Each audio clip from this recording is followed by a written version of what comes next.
Welcome to the consultation. My name is Christina Jimenez, and today I have a very special guest with us, Zoltan Szentkirályi, and he is a former client of our firm.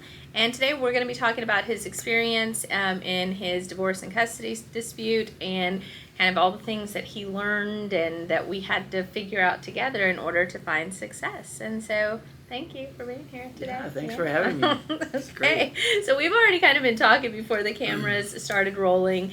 And so I kind of want to just give a little bit of a picture of how it is that you first found our firm and how you came to us. So talk to me about that. Okay, yeah. So probably like many men or anyone involved in any kind of a custody marriage dispute where you're not seeing your children, there's starting to be this building stress where you need help, right? And so either at first you can't afford it, and you try different things, but at a certain point, like, okay, I need a good lawyer. And so then there's that search process. And so that took a while because I started like in fall of 21. I knew there were some serious issues, but it was like later in the spring when we finally got started. And during that time, I came across lawyers that were like, yeah, you're probably gonna get this and this, and they were just aiming so low, and I was like, oh, I can't go there, right?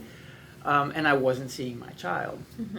And so actually it was this forum that I found you and Josh online, with the title of the video was something like "What Not to Do in a Custody Setting." Interesting. I don't think I ever knew that. Yeah. Okay. I may have briefly mentioned it, but we were so busy with everything. Right. And so it directly refuted what some of those other low-aiming lawyers had said. Right. It clearly showed that as a firm, as partners, or that you were both very interested, very knowledgeable, and we're also trying to help educate people about what to do, what not to do. And all those things that you were saying, I'm like, oh my gosh, my wife's doing that. She's doing that. All the things that are like really being difficult for me, you were saying, don't do that. Right. Because of course, it's not really fair, right? Some of those tactics, they're not fair. Of course, what is that expression? All is fair in love and war. Right. But not really. Not really. So, that's how I found you, and then there's still the process of, you have to go through the process of, well, how much is it going to cost, and the initial sticker shock, and and then finding a way to do it. Right. So there was a certain point where I knew I needed someone in Louisville or Denton County, and so I knew that you practiced here, and then I needed someone that really was going to know how to fight on my behalf. Yeah, because yours was a tough case. Whenever we first met, when we did our consultation, and then even the first couple of meetings, I was, not really sure how we were going to pull it off. And you were in a really bad spot, and not of your own doing, but because of the false allegations that had been perpetuated against you. You had been denied access. And how old was your son at the time?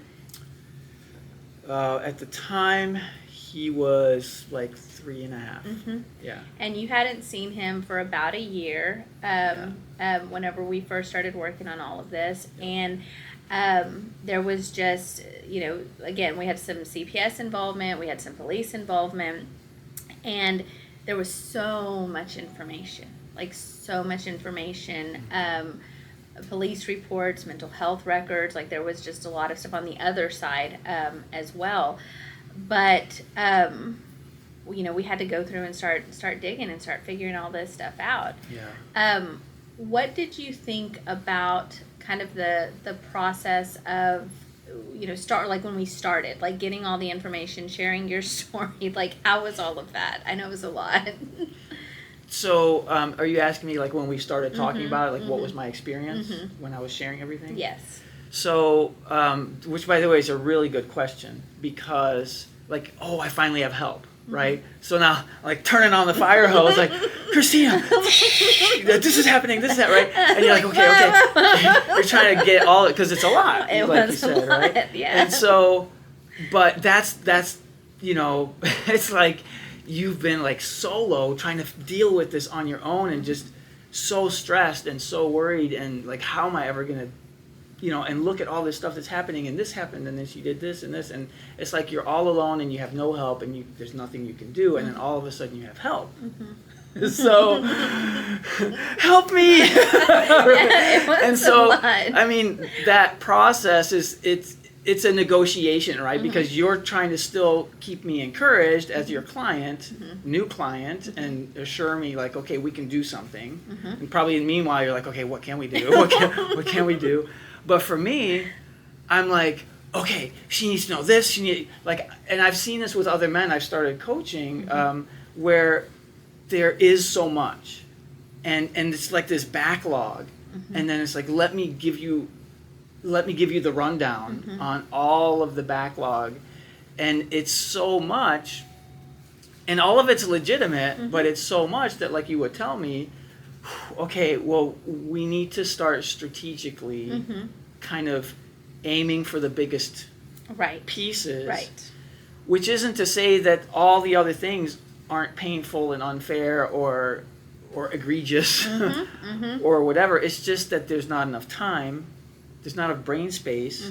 And then what I learned later, which, you know, we can talk about that later, but what I learned later that you don't know as a client in the beginning, unless you've been in a lot of lawsuits in front of a judge, which I haven't, is that the judge is going to decide a window of time, 20 minutes, 40 minutes. And when you finally have help after a year's worth of stuff, you know, like, you want to get it out there, and you, it's like you want to tell the judge, you want to like sit down with the judge for 6 hours, but you're not going to get that, You're going to get 20 minutes or whatever. So that's something I didn't realize in the beginning, and so my experience was, I was grateful because you were listening and you were like, okay, well, send it to me, send it to me, and email, you know, and then at a certain point you did guide me into like, okay, I know you're sending me all this stuff, but there's so much. And so you started prepping me, you know, to realize that we're going to have to let some of this fall by the wayside. And psychologically, that's the main transition from the start to, okay, I'm going to have to let some of this go. Right. And I mean, I think on my end, when I'm receiving all of this information from the clients, especially at the beginning, I'm just trying to learn and figure out, okay, what has actually happened? What out of these things am I going to be able to prove in a courtroom? And what do I think is going to be the most probative? But it's funny because if we have an hour-long conversation, you may talk about, 45 minutes about something that I'm not going to be able to use, but then in that conversation, there's a little nugget of like, wait a minute, tell me what happened there, and like, when did this happen, and how did it happen? And then from that, we can start pulling to say, okay, here's our main, I typically try to stick to 3 to 5 points tops whenever we're litigating a case, and these are the 3 main issues. And in all of that information, I can pull one little nugget to support one of my issues. And so it is important that I'm actively listening and I'm letting you share, and at least in the beginning, right? Well, I'm trying to figure out, this is what's happened to this man and to his child, and now this is how we're going to have to whittle it down. But I know the whittling down process for you was very, very frustrating, because you were like, no, wait, like, this is very important, and she got away with this. And I was like, I understand, Zoltan, I get it, but I can't present all of this. Because it was just so much, and it had been for so long that you had been wronged. But I do think that eventually you and I kind of figured out that synergy of, okay, I know this is what she's going to want, and this is how she's going to help me. But you had to trust me a lot. Yeah. Was that? I think it was hard on you, especially in the beginning. It was very tough. It was tough. So I think the trust is, for me, is easy. The trust part was easy. The hard part is, but how, right? And so it's not so much, okay, I don't trust you. It's like, okay, I hear you, but. And that happens in a lot of scenarios, right? You're talking, it's, okay, but. And there comes a point where you kind of have to just be like, okay, I hear you, and figure out how to not come back with a but. Because that, when you say but and you kind of bring some more stuff in, it's still that process. Okay, we're not quite there. Right. To be able to really come together on the final strategy or whatever. So, I'm probably talking really fast because I have all these thoughts and ideas about what happened. One of the things I remember is that I would have some really good evidence, let's say a video, but let's say it was too long. Maybe it was 4 minutes or something like that, something to that effect. And so I remember a point where we began to negotiate where I could see, I think I can get this ready in the framework that you've given me that's the appropriate legal framework. And that's where I think I began to be more productive because I found ways of curating better. Yes. And then what I was presenting to you wasn't the fire hose. It was more, all right, here's 3 steak dinners. Right. Which, like... I'm like, wow, this is awesome. Right. No, for sure. But, and I tell people, or I tell all my clients that my ability to help you is only as good as your ability to follow my directives, right? And when a client can finally grasp that and understand that, then again, there's this synergy that develops and you're not spending as much money, you're not spending as much time, and you're giving me the steak dinners that I can just go in and say, here you are, Judge, and we're ready to go, right? And you did eventually. You did listen to me, and that was the one thing. And one of the main reasons why I think we found the success that we did is because sometimes it was a discussion to make you understand why you have to listen to me, but you did eventually, and then it was like, okay, now we're getting the results that we need, right? Yeah. So let's kind of talk about the first hearing. So we file everything. We have the temporary hearing. And I always tell all of my clients that this is probably the most important hearing that you're going to have in the entire process. And it's kind of crazy because it could come up very quickly, right? I mean, sometimes it's within 10 days, within 5 days. They only have to give you 3 days notice for a temporary hearing. And so it depends on the jurisdiction. But I think for your case, maybe we had a month or something. We had some time. Yeah, we had a few weeks to get ready. But when we had already known, okay, this is going to happen. So we were already prepping and gathering evidence. And so the one thing that I will remember about your particular temporary hearing, because we had so many incident reports, so many... And can I say something Yes. about that? As a lawyer, and I realize this, so this is just right before the hearing, so I think it'll be good to just mention this, because it kind of, I think, set the tone for the hearing between you and me, right, as your client. Because there were so many incidents, because there was so much smoke.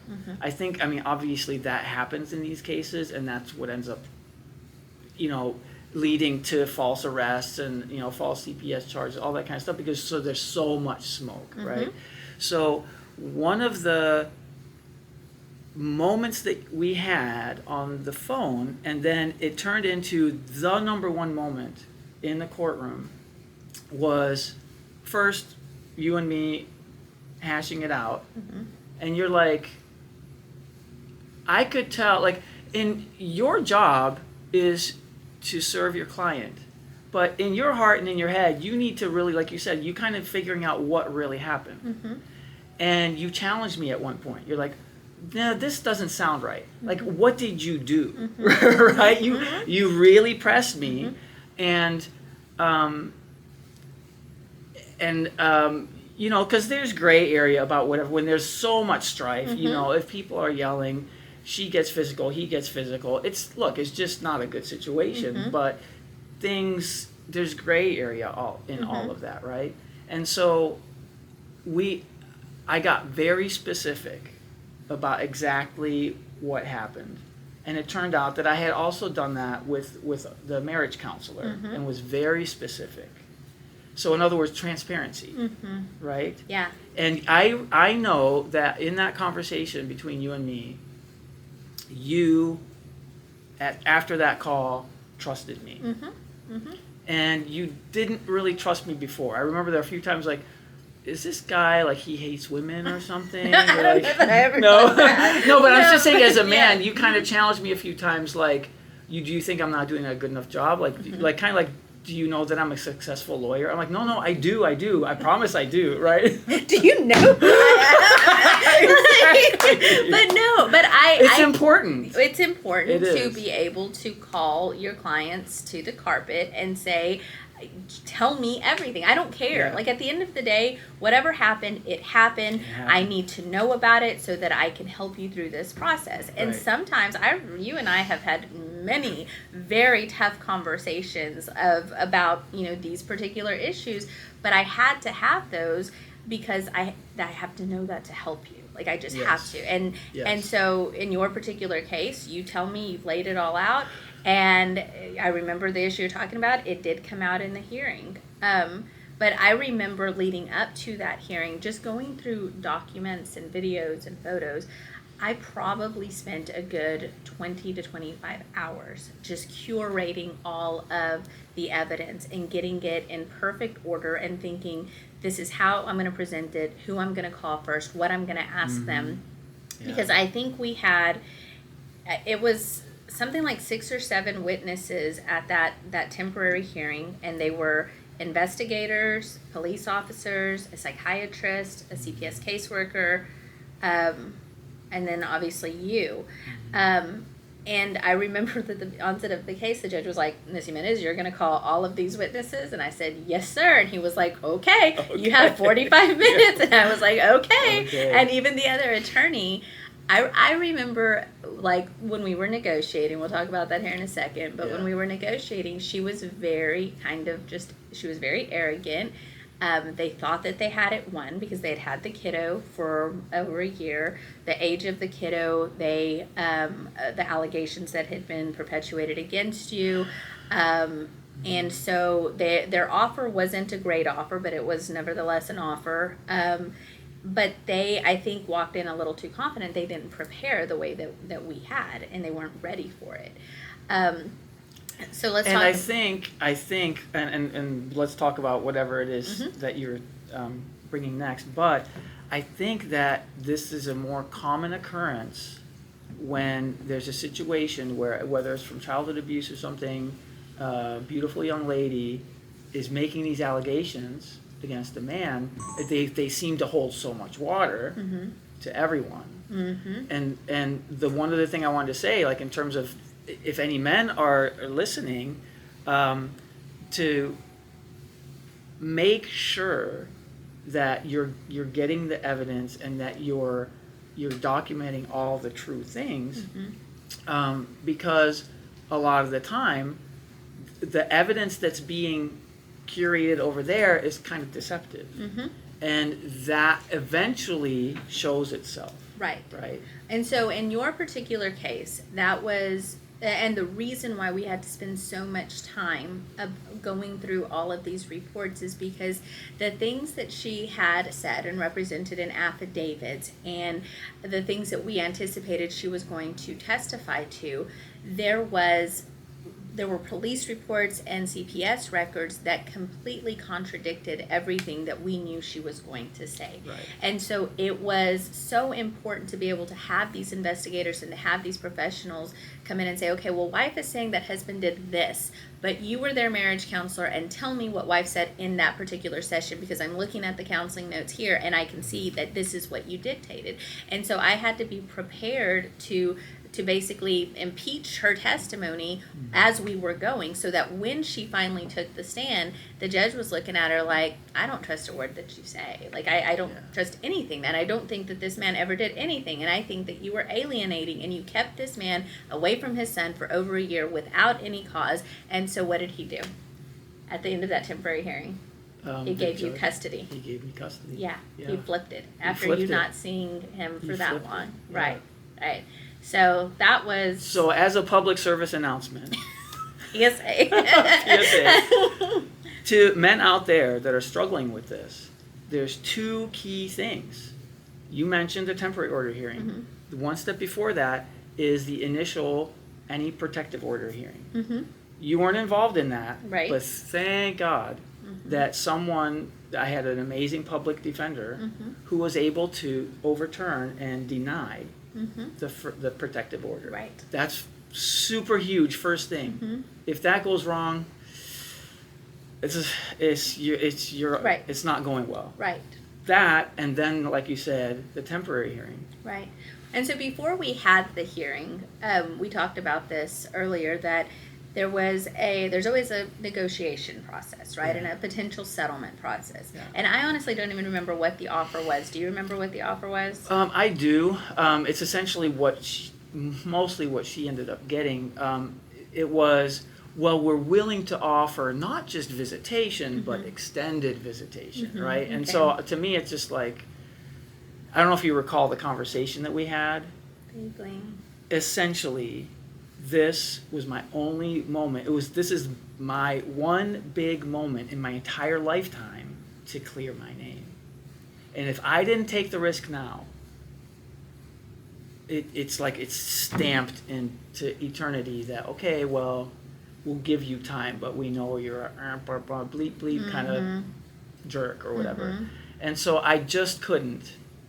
It was scary. I'll be honest with you. It was scary to say no. Yeah. I don't want that offer. Yeah. I want to go and testify. Do you think that during that conversation I put pressure on you to accept the deal? That's a good question. So,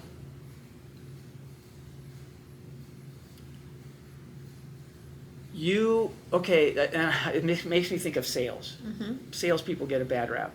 Lately, I've been working with this amazing salesperson that's essentially helping me grow. And so sales is when there is something that's a need, then you're going to very clearly explain it to someone in positive terms.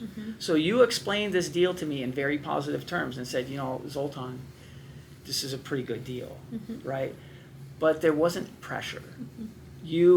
I think by then we had worked together long enough, We had fought long enough. we had some arguments on the phone, but let me please explain, Yeah, so you knew that I would pray about things.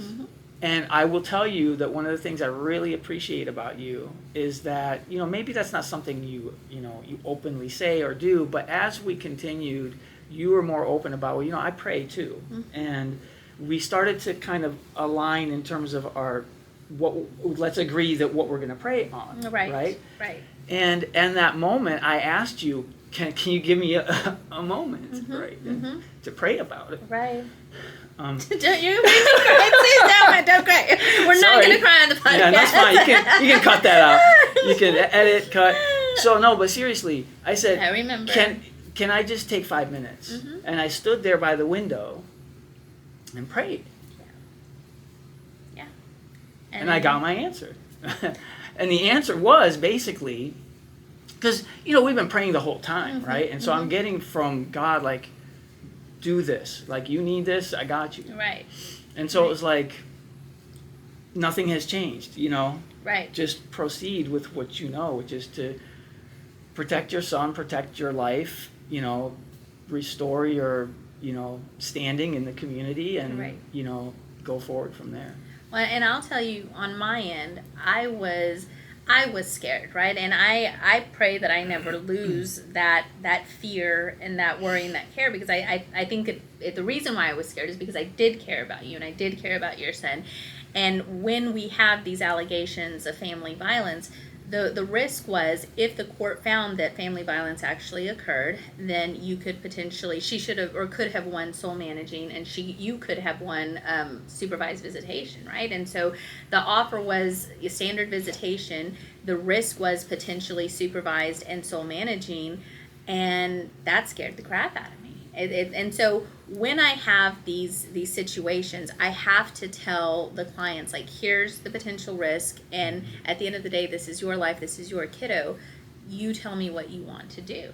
And I had to just leave it in your hands. And then when you say, I want to move forward, I have to pray that I'm going to be able to convey all the information and have, the discernment and the ability to go through all this stuff as quickly as I need to convince the court that you were right, she was wrong, and that you were the parent that should have primary conservatorship.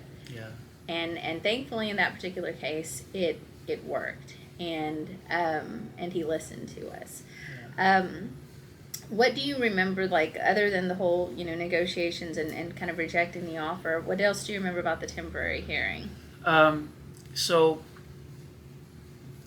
and this is related to everything that you just said, which is like, yeah, there's this uncertainty.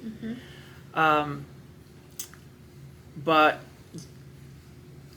as someone that worked so hard to have evidence, to be patient, to record everything I was doing, I went to the house on video, rang the doorbell 100 times probably, saying, please let me see my son. And then I went home.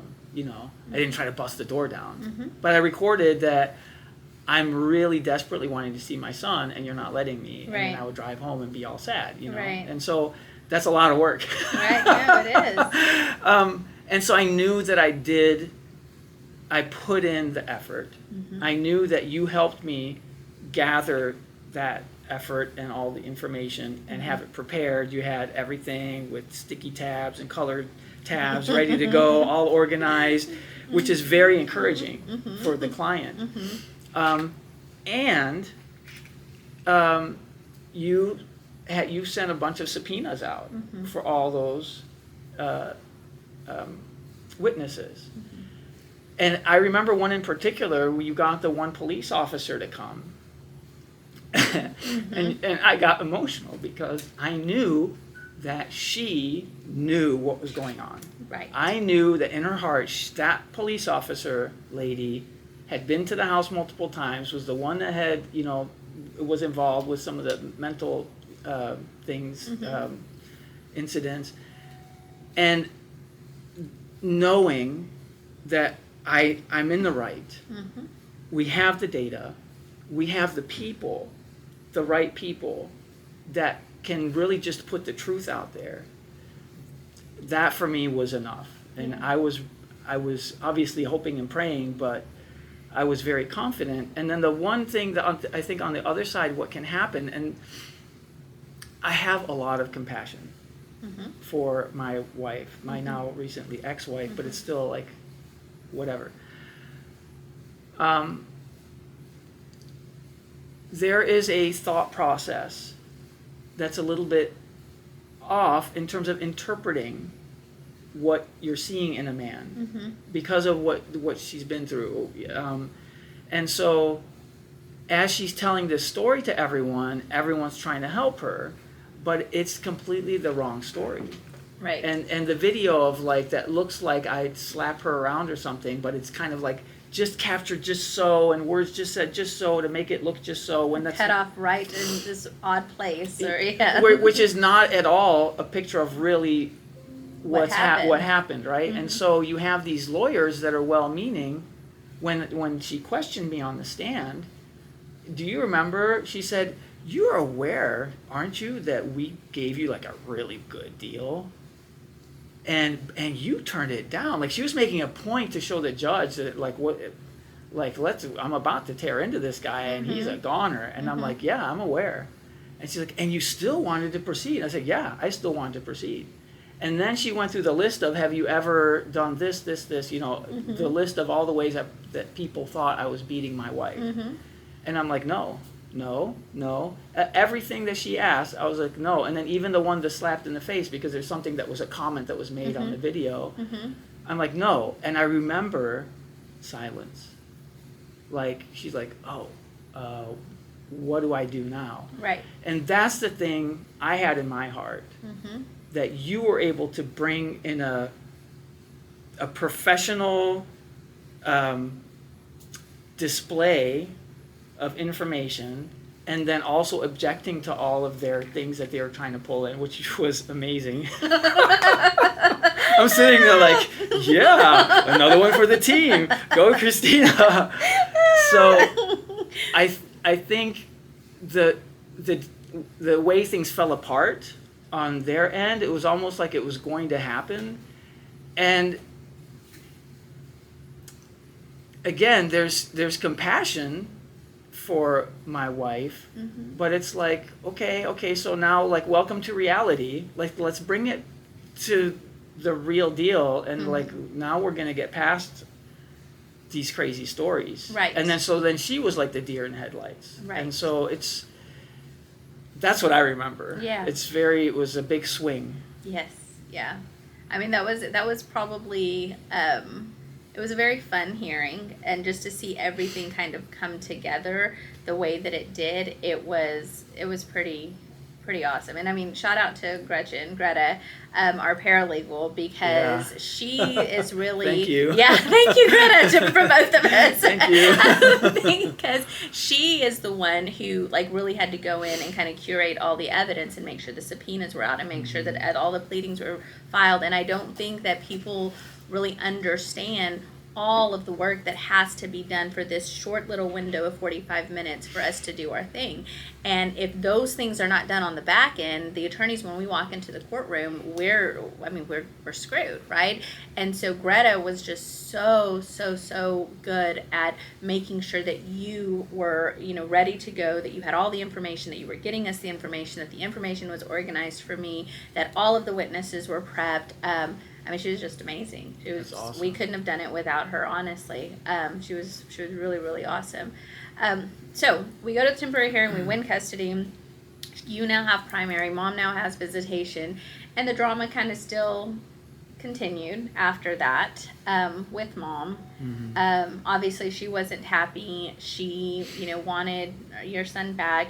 I don't remember, did she file any more CPS cases after we won temporary? I think she did. Yeah, she did. So, and again, this is where when I use the word compassion, when it happens, I'm flipping my lid like, right. Not again. Are you serious? Mm-hmm. Are you gotta be kidding me, right?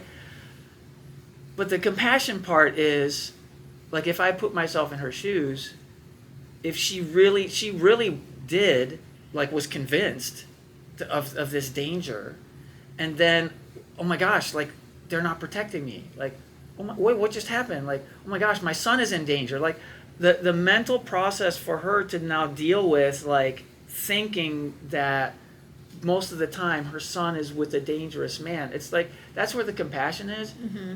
It's horrible, it's mm-hmm. wrong, it's like, come on, man. Mm-hmm. I can't believe I just said that. But come on, man. Yeah, not that guy. So, but it's understandable, right? And so, but still frustrating. It's frustrating. It ramped up, mm-hmm. and all of the schemes. It's essentially like you think it's opposition for opposition's sake. Like, she's just being difficult to be difficult, right? And I think. I don't know if there's some truth to that, but it's still just like, I'm fighting a battle against a bad person. I need to keep battling. And so it's just this ongoing battle of, well, he needs to go to the dentist. Well, I'm going to take him there. Like everything is a big fight the whole way. Right. Until eventually everything settles down. Right. Hopefully. Right. One of the things that I will say is, I do remember now that there were a couple of incidents with CPS where they had to come out and they had to do investigations. I remember you being very frustrated about it. But number one, CPS always has to investigate. I mean, that's their job, and so we can't fault them for doing that. Right. But the big thing was that, and again, you listening to me, is when they came and, left their little card on your door, you told the CPS caseworker, like, here's my attorney, I need you to call her and she'll set something up. And we were able to kind of get in front of that investigation, figure out what the allegations were, get the caseworker evidence to prove that what it was that was being stated wasn't true. I remember now that there was the one where there was bruising. Like, she had alleged that you had put a bruise on him. Right. And so I call the caseworker. She tells me this is what happened. And thankfully, Zoltan was impeccable in documenting everything. He actually had a video when he had picked up the kiddo like the weekend before after he had come back from mom's, and kiddo already had the bruise. And so it was like, hold on, caseworker, number one, let's look at her history and let's look at all these things that she said in the past that were never substantiated. But number two, here's a photo evidence of this bruise that she's saying he caused. He already had it. And by the way, kiddo was 4 at the time. Kiddos get bruises. There's nothing that we really need to be concerned about. That's the hard part. Right. As a parent, I'm sorry, things are supposed to just be normal. Mm-hmm. Like you go to the park, like, oh, you fell down. Oh, I'm sorry, that hurt. And you get into this hyper protective mode because if any little thing happens to your child, it's like the open door for this massive headache, which is so not normal. Right. You know? Yeah. Lots of anxiety, lots of consistent pressure. You're under a microscope and you just can't be a normal dad. So in your particular case, we did go to mediation. Yeah. What did you think of that process, Zoltan? You're like, well... Because it was the eye roll that just did it for me. Oh, did I do an eye roll? You did an eye roll, yeah. I didn't realize I did an eye roll. Maybe I was thinking. I think before the mediation, I had to get over... when we started talking about how everything began, we started with an ex parte request, which was not granted. Right. So... And then, with everything that was happening, and also that he was always not coming to school and sick, and he needs to go for this, and like it got to like I need to protect him from medical procedures that are not necessary. So we, basically a year later, almost a year after the temporary orders, we had another, I think it was ex parte, emergency, which again was denied, but we had the hearing, and ultimately. We presented things. It was the videos, like videos that that were given to me later, that showed that there was like possibly abuse happening over there. Right. And I was distraught, and I found out about those 6 months before we even were able to present anything in court. And. These are, and I'm gonna say that I remember that day something didn't work with the sound and whatever, and I was internally I was just not happy. I was disappointed. I felt like that was like the bombshell. Okay, now I'm gonna be able to maybe be able to protect my son. And essentially, what came out of all that work and effort was the judge saying, "Yeah, just nothing." Right. Just carry on. Right. That was hard. Right. For me. Yeah, I remember the speaker wouldn't work and like the microphone it wasn't connecting, and so you couldn't clearly hear what she was saying. Yeah, and the distress level. Right. And so I remember that, and then I remember also that they had some videos against you, or a video against you that they were now trying to bring up, and so it ended up being. Judge just wasn't interested. And earlier we were talking about praying and whatever, and that was a moment for me where I had to be like, okay, God, like I'm not feeling really good. I was mad, and then I got a parking ticket. Like that afternoon, I was just like, there are days where you just like want to like throw something down, like, oh, what? And but I had to take a step back. Because ultimately, I don't know everything. I'm trying to do the right thing. I'm trying to protect myself. I'm trying to do the right thing for my son. Who knows what might have happened if we like pushed real hard and the judge came down real hard on the other side. But that was hard. I had to reconcile and just be like, okay, God, I trust you. Like, I'm not happy, but I trust you. Right. So. Right. And then after that one I think we went to mediation, right? It was a few months and after that. I had the whole summer to just, just not worry about it too much. And then what really was happening was we had to go to a final order. And I was praying about it because just a backstory a little bit and maybe this is for some men that really, a lot of men fall in love with a woman and they know up front, like, okay, she's had abuse and this and that, but I'm going to take care of her, right? I'm going to love her and she's going to get better and we're going to have this amazing marriage and, romance and all that kind of stuff. And when that blows up, which is very unexpected, you can't plan for it. Right. Then you're trying to figure out what to do next, but you still love your wife, right? Still your wife. and there's still redemption there. That's what I'm praying for, hoping for all the time through all that, you know. And I basically couldn't reconcile, like, how, so this wasn't supposed to end this way. And so in all of my praying, that's where it was like, I just felt like mediation. And then I came to you, and then I was being faithful. Okay, I'm gonna, I heard this, I'm praying, I asked, I got my answer. I just have to go out on a limb. I don't even know how this is gonna go. It doesn't even make sense. You told me, do you remember telling me early on? Mediate, like, we're preparing for what's going to happen. And early on, you're like, so, I mean, this could happen, and you're going through the list of possibilities. And then about mediation, you were like, a case like this, these never work in mediation. Like, so you pretty much had it off the table. Like, we're going to do it, but we're probably not going to settle, and we're just going to go to trial. Yeah, like, all along, right? And so when I contacted you and said, I think we need to mediate.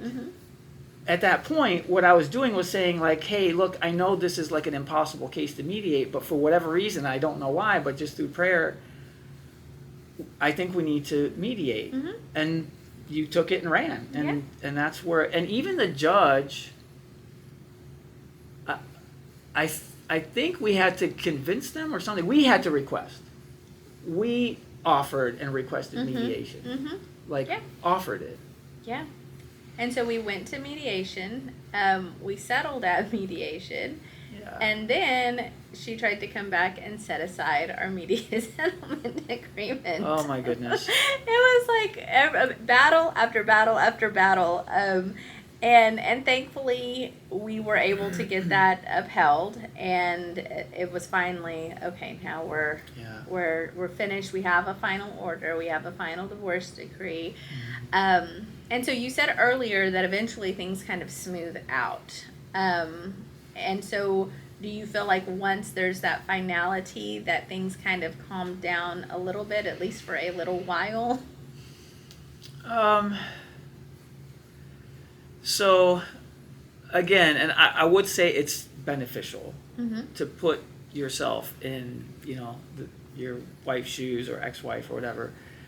The mediation, I was blown away and very surprised that she wasn't taking the offer that I was making. And you were saying, I don't like this offer, I don't like it, I don't like it, it's, you're not going to be protected.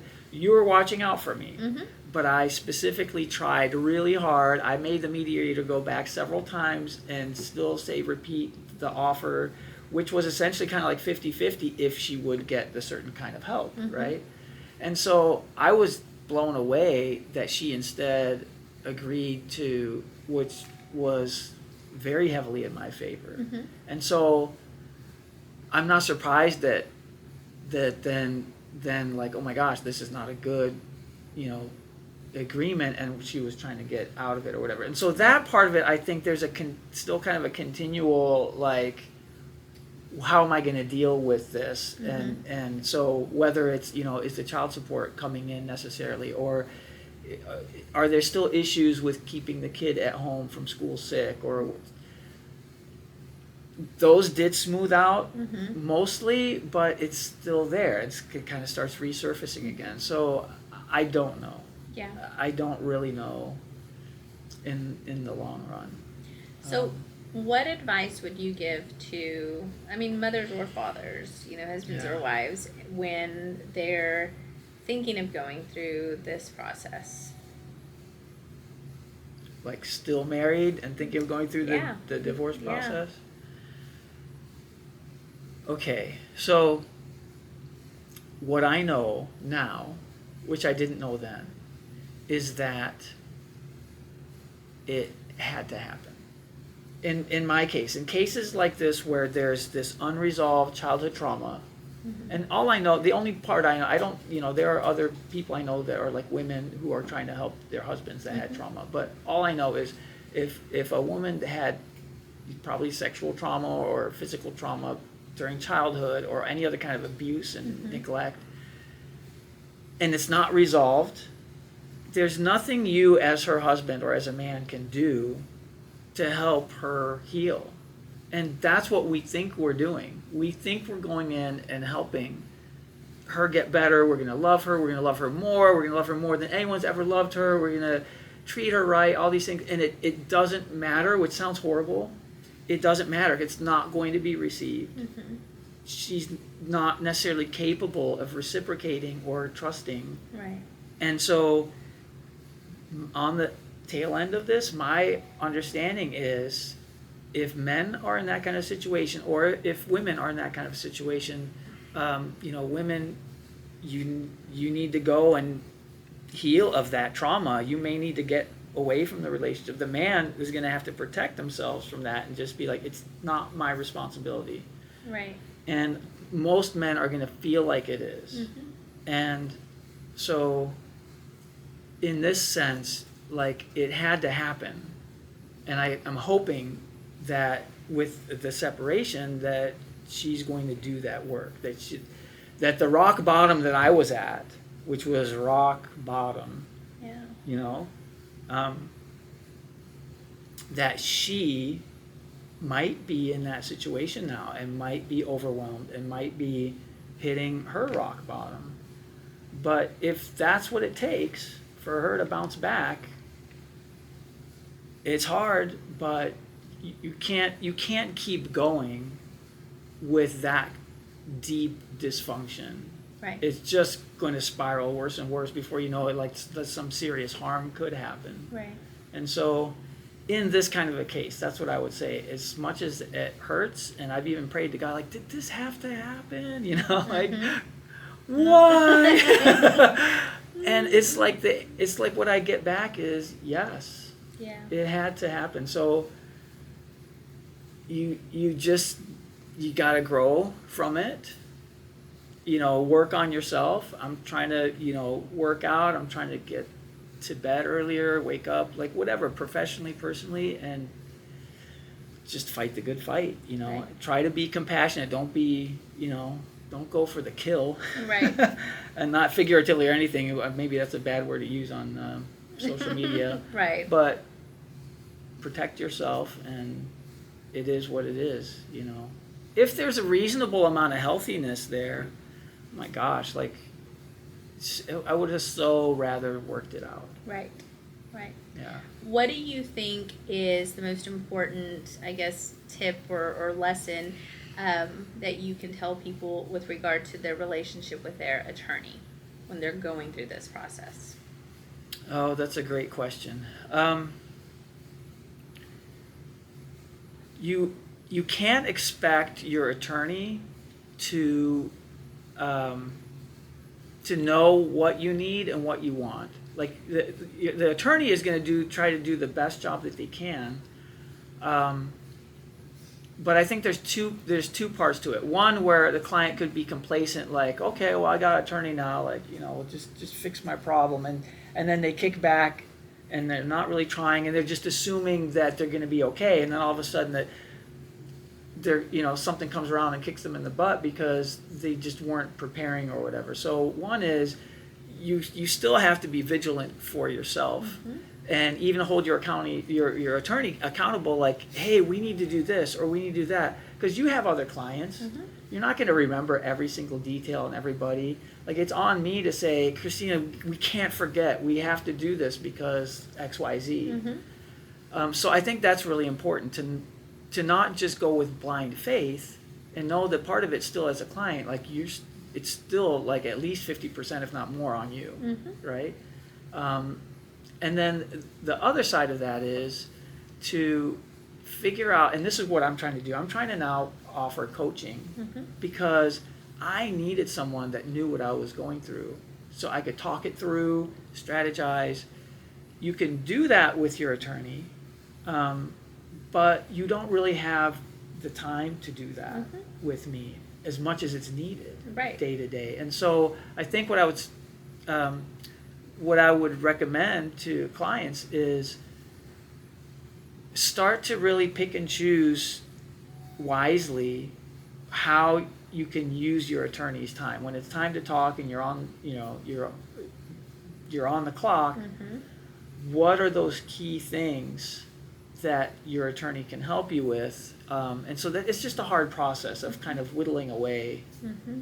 find your support groups, Bible study, church group. Find people that know you and can rally around you and pray with you, and so that you're supported, so that when you go to your attorney, you're bringing the meat of what needs to be dealt with, and you've got help for all the other stuff. That's what I would suggest. Very good. Anything else you want to share? Oh, gosh. I love that you had me come and have this talk. I think this process has it's had this tremendous impact on my life.